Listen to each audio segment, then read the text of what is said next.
Hey friends, welcome or welcome back to my channel. I know I don't have to explain this, but right now for my background we have our ink stained paper, and it actually came in like a longer roll when I bought it from Blick Arts, so I could pull it up, but I just don't have the energy to reconfigure that. And I also found this sheet of leather.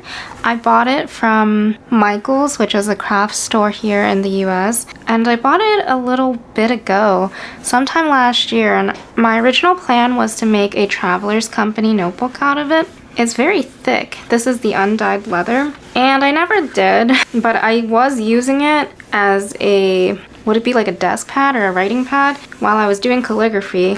And of course I spilled gold calligraphy ink on it, so now it looks horrible, but it's just a pattern we have, just ink stained surfaces. I am just gonna put it here for now because I don't feel like looking at the blue. This is an eyesore, but whatever, right? Also, I figured it might be a good like writing surface. But anyway, today we are here because I bought a new pen from Endlesspens, and I bought this on the last day of their Star Spangled Banner sale. That's what it was called. It was their sale in July where they were heavily discounting the entire store, and I had also become an affiliate for Endlesspens. My discount code is called Dumpling, and I will also link my affiliate link down below, so you can save however much. I know during the sale they had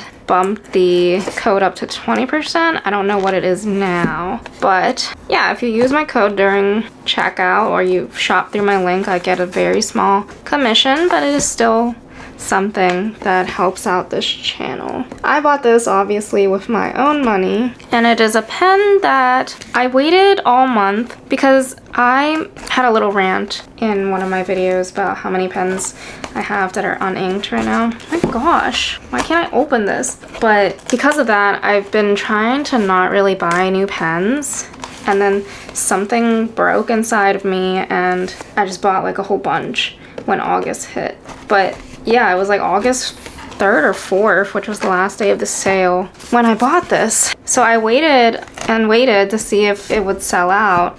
And I was like, if it sells out, then it wasn't meant to be, then I don't need this. But I felt like it was the best price that I could get on this model for quite some time. Like, I probably wouldn't see it at this price anytime soon again. If I can't open this freaking box, I'm gonna have to turn off the camera. Finally got it open. At least we know the packaging is secure. This shipped pretty fast to me. I feel like when you buy something that is not on pre-order, they actually ship pretty fast. When you buy something on pre-order though, it feels like you're waiting forever. If you didn't know, Endlesspens often has a lot of items on pre-order, and their pre-orders can range from 3 months to special pre-order, which is I think it's like anywhere from, it could be 6 months, a year, or a little more than that, 2 years. You just have to be careful when you're reading, when you're buying their pens, to see if it's in stock on pre-order or special pre-order. I like that they always wrap this. Oh, for a split second I kind of forgot what I ordered. I don't know why that happens, but I've never had one of these, so this is a very exciting experience. This is a raised text here. Very nice. Momento Zero Collection 0. A 2-pen 100% made in Italy. I'm sorry if I pronounce things wrong. Ispirato passato construit per il futuro. I don't have any Italian experience. More than 45 years of experience from father to son, and the story goes on. Wow. I don't actually know too much about the brand either, but I figured I might as well finally venture out of my mostly Japanese fountain pens and get my first Leonardo. Our story goes on, our family's legacy continues, our traditions are made new. Leonardo Officina Italiana was forged in a laboratory where heritage and craftsmanship combine to give life to the pleasure of writing. With over 50 years of experience, the art of creating and manufacturing innovative fine writing instruments has now been handed down from father to son. Hashtag we are Leonardo pens. Nice. So I was able to try out some people's Leonardos at Pen Club, and I was never really hooked. And I actually went to Atlas Stationers in person and also tried one of their steel nibs, and I did not like it very much. So I had no reason to buy this, but it still kind of kept nagging at me like, oh, I should get one for my collection. People seem to enjoy them so much, and maybe I just don't like the, wow, it's snug in there. Maybe I just don't like the steel nibs. Maybe I'll like the gold nibs. And I actually tried somebody's at Pen Club in June, and she had an elastic find. Wow, I am struggling with packaging. Come on. I'm so struggling with packaging today. It's not good. She had an elastic find, and Endless had, ow! Am I not meant to open this today? Patience. So I tried her elastic find in a gold nib, and I actually kind of liked it. And it was in the exact colorway that I wanted, which is this one. Because the other thing that kept me from Leonardo pens is, gosh, here we go. The other thing that kept me from Leonardo pens is I actually don't like the swirly resins that much, and they seem to be really into that. Okay.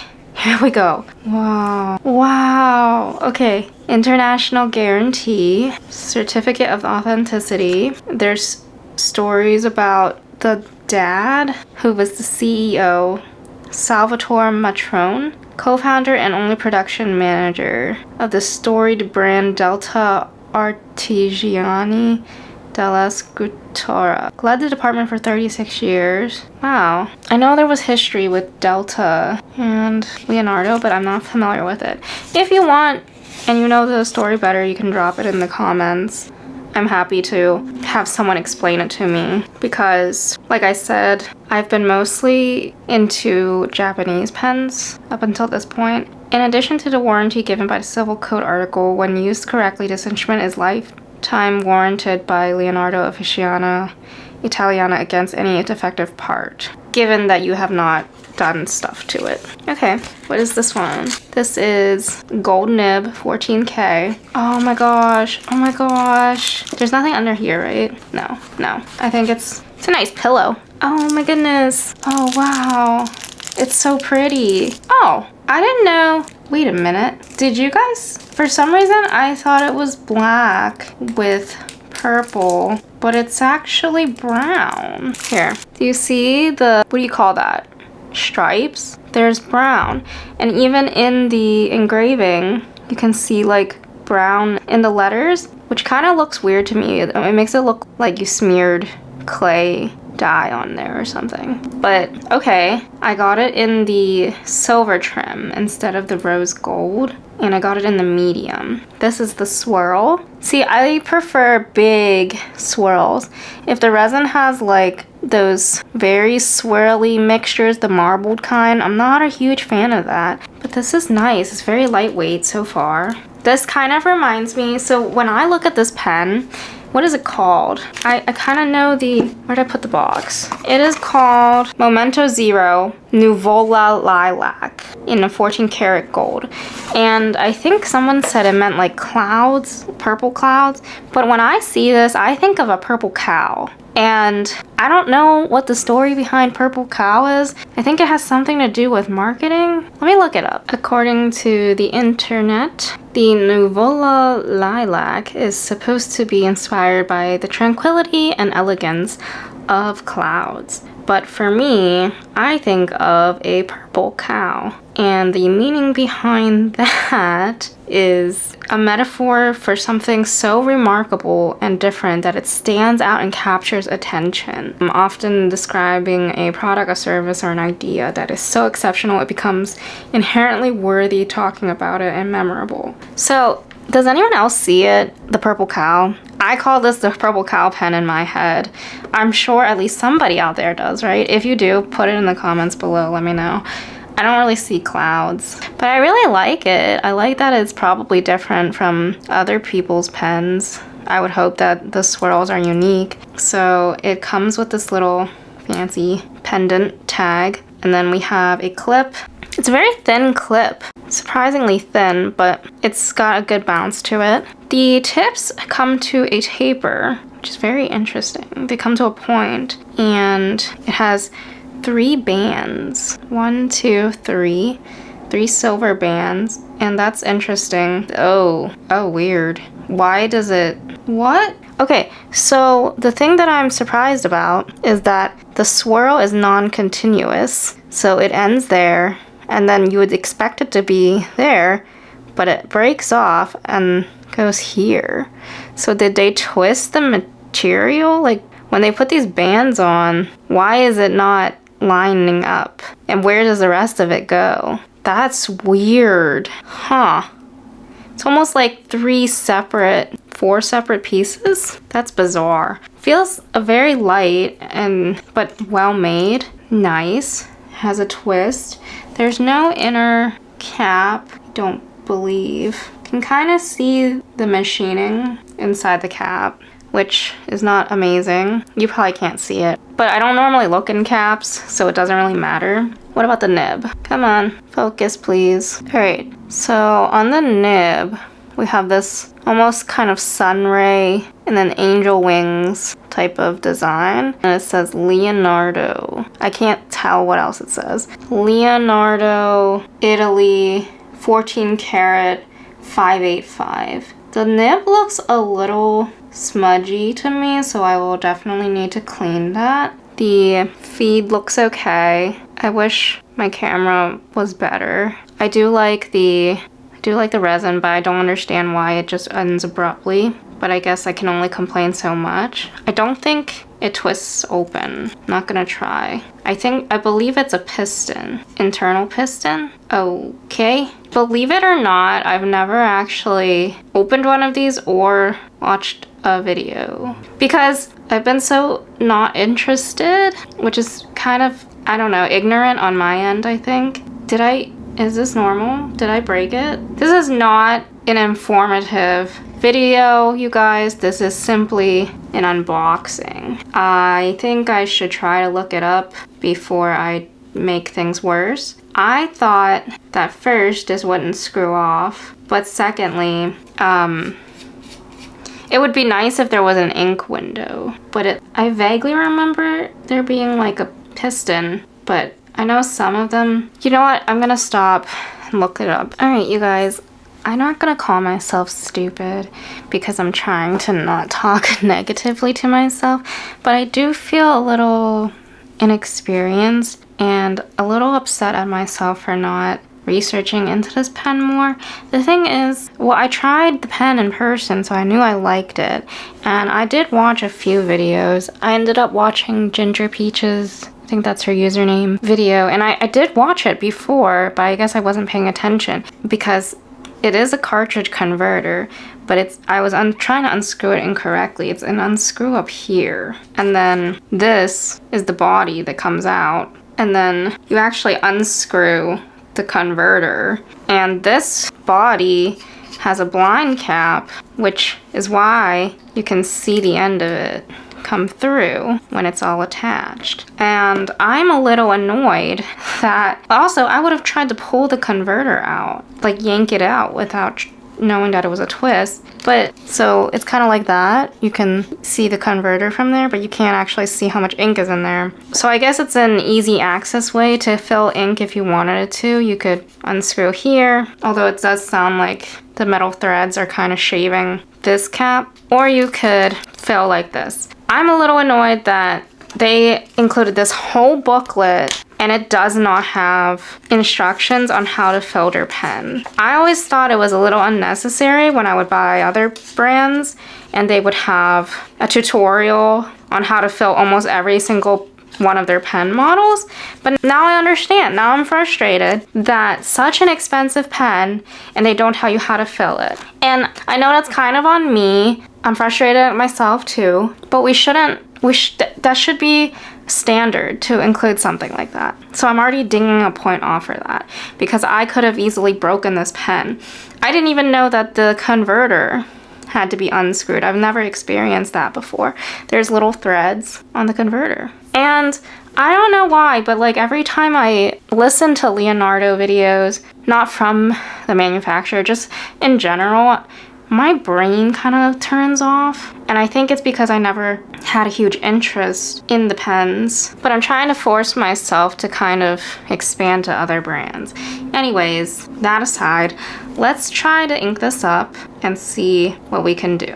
It is a cool concept. So it's kind of like your piston is actually part of the converter, but I can't remember which direction you turn. I think this is fill and left would be to close it. Anyways, that's a little frustrating. Posted, it does post, but it feels a little awkwardly long for me. This is a good comfortable size and weight. It's pretty lightweight. I would compare it to my 1911. We'll bring out some pens in a little. Maybe we'll do it right now.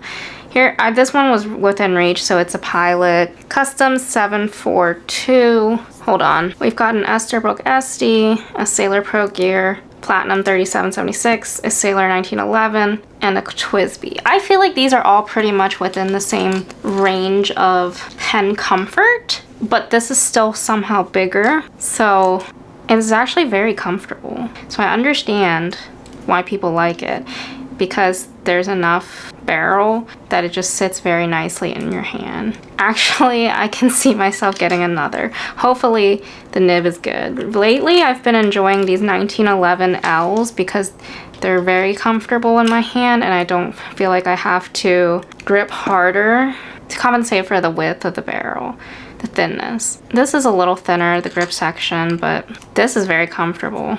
The Pilot Custom 742. The SDs, I remember them being pretty comfortable almost immediately. Yeah, that's pretty good. I don't think I could do a Momento Zero Grande if this is a good size. These Pro Gears, I know people like them. They don't feel right to me. For some reason, it's like, this feels too short. This feels too big because the band makes it heavy. Top heavy, and like the cap makes it top heavy here. And then of course your TWSBI. TWSBIs are okay, not bad. But I do actually kind of like the thickness of this barrel. It feels very comfortable. It feels like it's catering exactly towards my probably oncoming arthritis. I don't know why I'm doing this. I don't normally look at pen comparisons like this, but they're all here, so might as well. I just want to go and ink this up, you know? Yeah, so it's the widest of all of these pens, and it's almost the tallest without the cap, obviously. I think it's, I mean, the TWSBI is obviously the tallest, but it's pretty up there. I think the nib is bigger than most of them. Probably the SD from Esterbrook is the closest you would get to that. But this is a gold nib, and the SD is a steel nib. Let me cap all of these and go and clean out the pen. Most of these are inked. I feel really bad because I left a document ink in that one for way too long, and now it's kind of stained. But we're not gonna talk about that. Maybe we'll talk about it during a currently inked. I'm gonna go clean this pen out so we can ink it. So I'm gonna try dipping it and then writing. Actually, I can't think of any inks that I want to use with this pen right now, so I might just go ahead and ink it up. I am still kind of frustrated that it is a twist converter. Like, what's the point of that? I guess it's more secure, but why am I so mad? Okay, well, it's fine. Let's ink it up. Twist the piston. It is a long converter, see?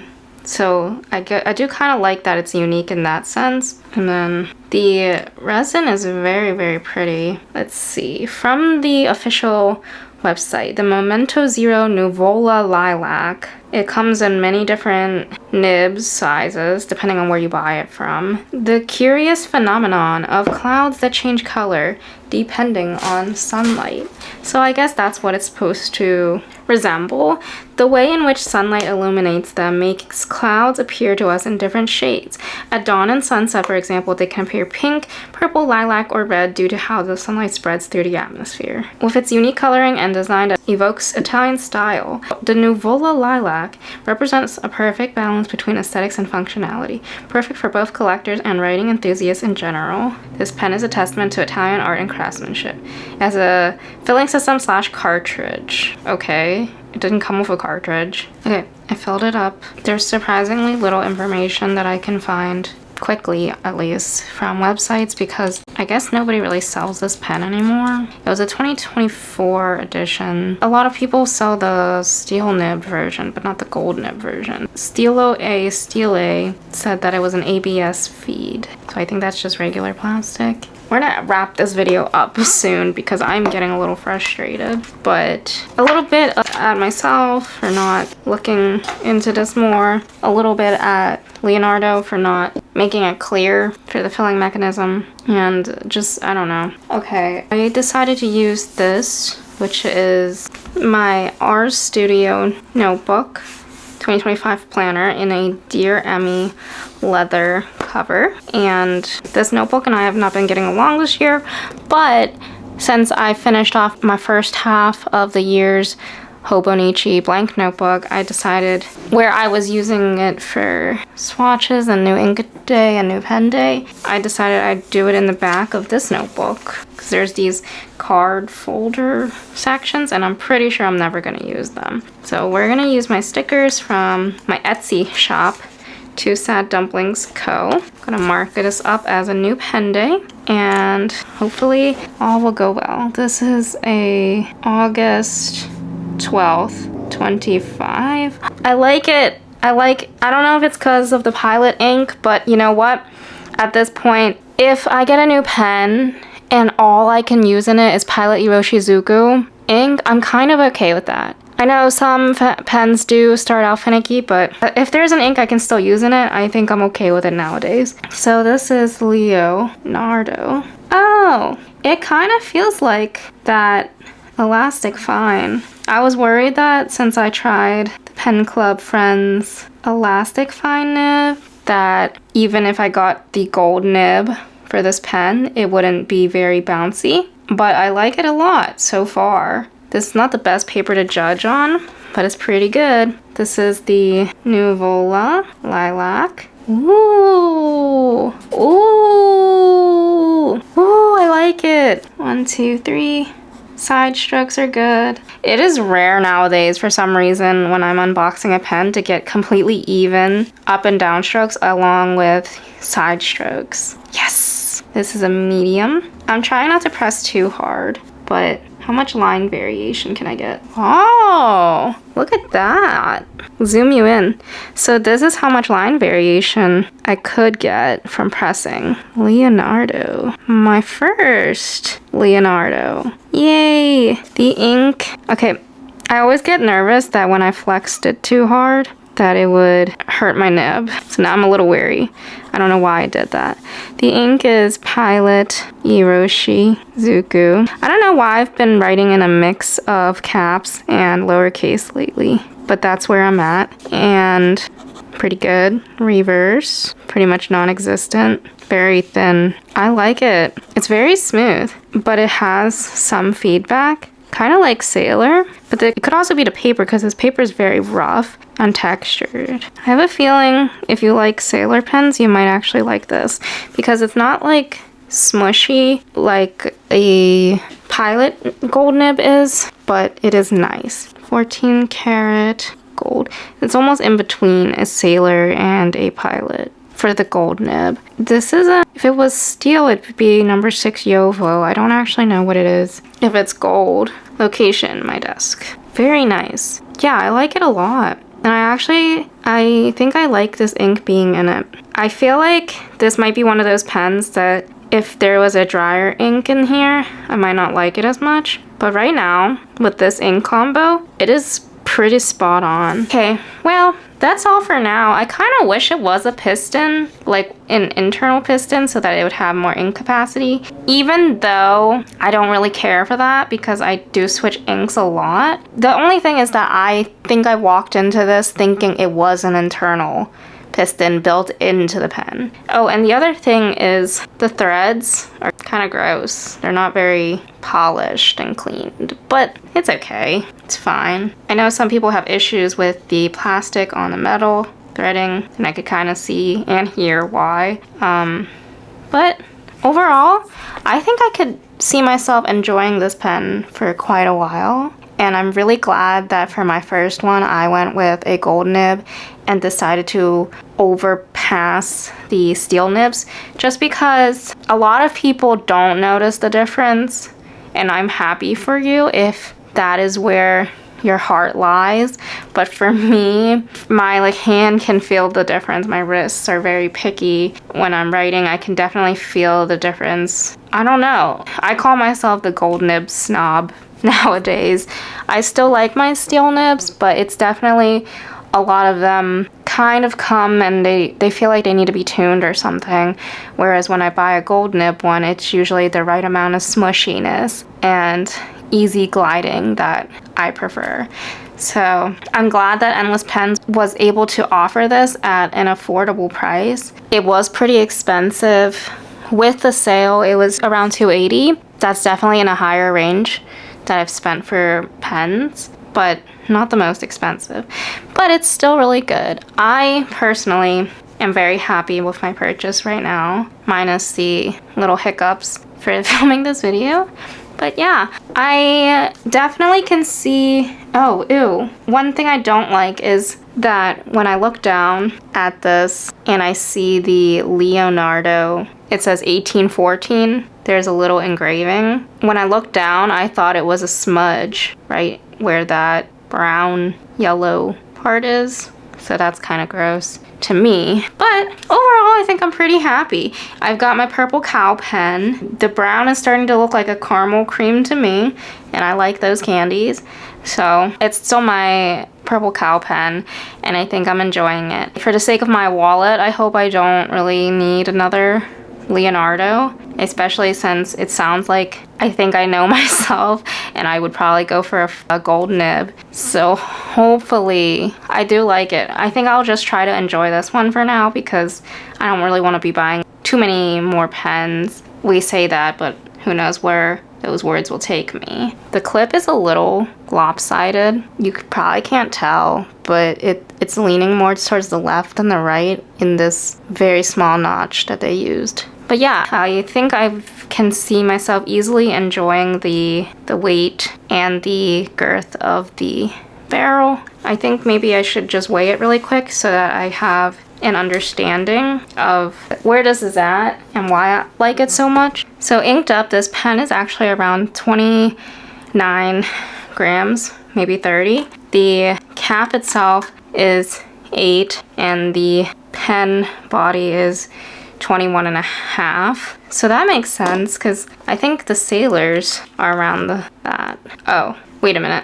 30, 24. Well, I do like to use this posted. What about this one? 25. This is not helpful. 21, 25, 23, 20. Sorry about my rounding. I'm just not very interested in what I'm doing right now. So clearly this is the heaviest pen so far. I don't know what to think about that because I have been talking myself into gradually buying heavier pens. I know the Monteverde Ritma was 50. Yeah, and it is the heaviest pen in my collection, but I have been enjoying it for very small spurts of writing. So that kind of makes things dangerous because now I'm like, anything below 50 is great. I can use it.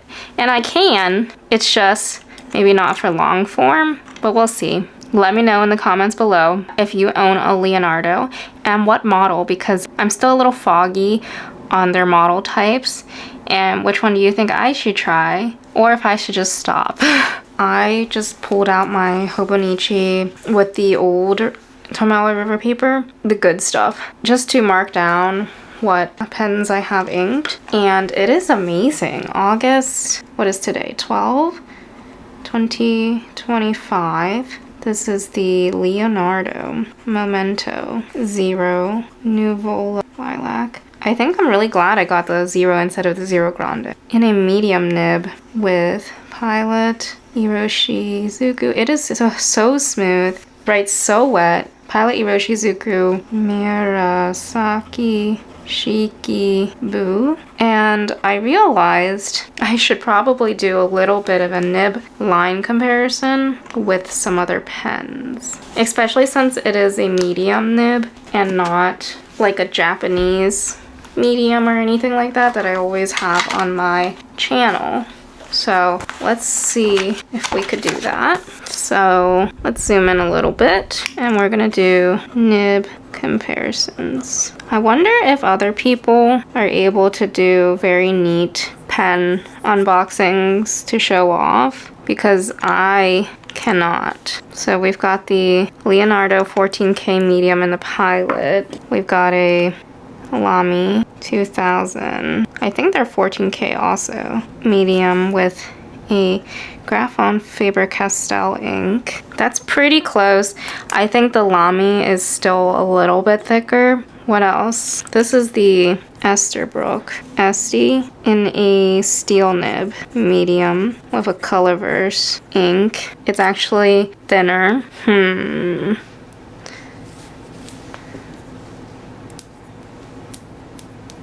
We've got a Sailor Pro Gear Slim, Sailor PGS medium with Lennon Toolbar ink. I think it's pretty close to the Leonardo, but there's definitely more feedback. I'm surprised that the Sailor medium would be close to the Leonardo medium. What about the Sailor medium fine? Sailor Pro Gear medium fine with the same ink. I could do a better nib comparison, but these are the pens that I have near me right now. This is a broad, so it's a little thicker than everything. The Platinum, oh no, I think it's just running low. Platinum 3776 in a course. That's obviously going to be thicker than everyone else. Why am I doing this? I don't know.